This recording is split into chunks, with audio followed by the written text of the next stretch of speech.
No flight record mentioned what was really inside the aircraft. No official statement explained why the mission had to happen at night. And only 2 pilots knew the truth. Inside the cargo hold lay a coffin carrying the body of a former president, a man whose death was almost as politically sensitive as his life. What followed was a thousands of kilometers journey, quietly executed, carefully hidden, and deliberately kept away from public eyes. The route began in Nigeria. The destination was Somalia, and the operation was designed to leave no trace. Why was the body moved in secrecy? Who authorized the mission? And what made this transfer so dangerous that silence became the first rule? This is the story of a covert journey, where aviation, politics, and fear collided, far from cameras, headlines, and official records. 31 years ago, in the quiet confines of an office at Wilson Airport, Nairobi, 2 Kenyan pilots walked into a meeting that would change the course of their careers forever. Hussein Mohammed Ansur and Mohammed Adnan had no idea what awaited them.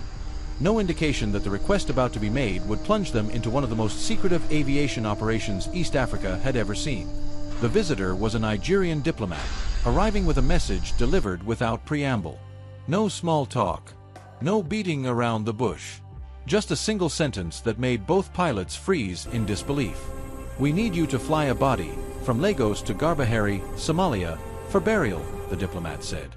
Inside the cargo hold of the aircraft would lie a coffin carrying the body of Somalia's former ruler, Siad Barre, a man whose death, much like his life, carried immense political weight. Barre had died at the age of 80 during exile in Nigeria. Returning him to Somalia was far from a simple act of respect. It was a high-stakes political operation, with the potential to ripple across multiple governments and ignite regional tensions. Hussein Mohammed, a former Kenyan Air Force captain, was at that time flying commercially for Blue World Aviation, along with Mohammed Adnan. Both men knew the rules of flying, but nothing had prepared them for this. "We immediately realized this wouldn't be a normal flight," Hussein later told reporters.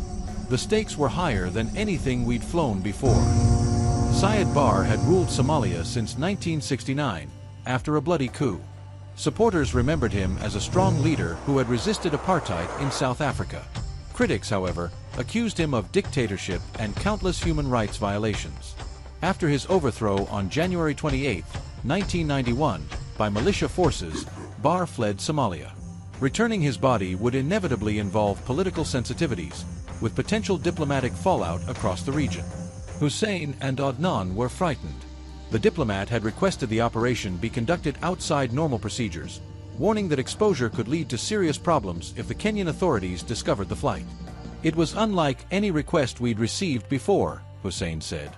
"We knew we were about to embark on something extraordinary." The pilots spent an entire day deliberating. The sum offered for the mission was generous, but the risks were immense. "We initially suggested using a Nigerian Air Force plane," Hussein said. "But they insisted the operation was too sensitive. Kenya couldn't know about it." The stakes were clear.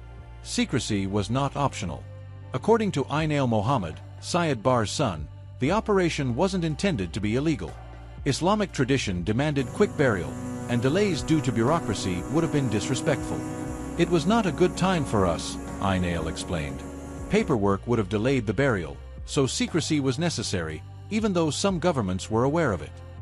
Complicating matters, Nigerian officials warned that the runway at Garbahari was too short for a military aircraft.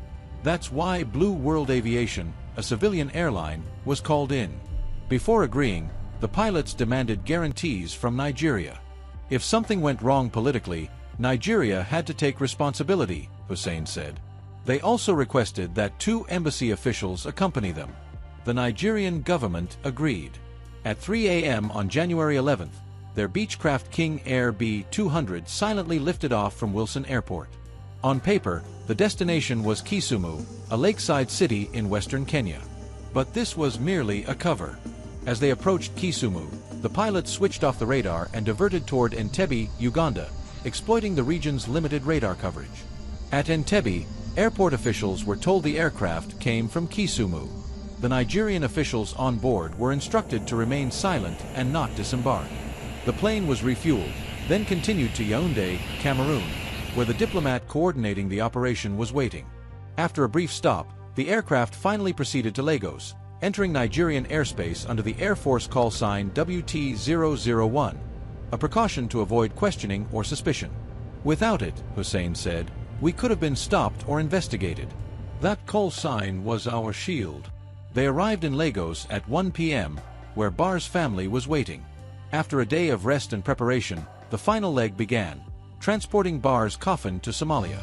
On January 12, 1995, a wooden coffin containing Barr's body was loaded onto the plane. 6 family members, including Ainail Mohammed, accompanied it, along with the 2 Nigerian officials.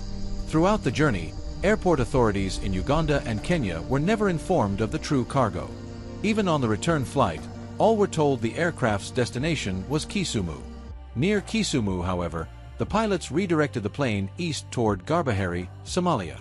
There, the coffin was unloaded.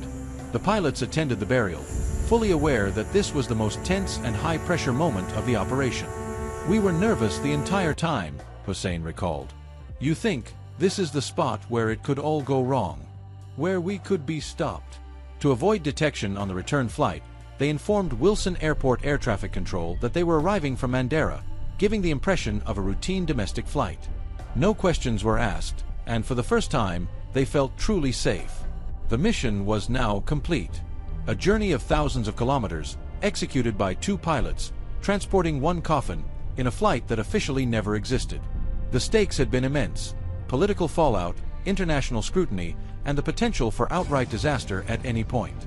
Yet, thanks to meticulous planning, courage, and a commitment to secrecy, the operation succeeded without incident.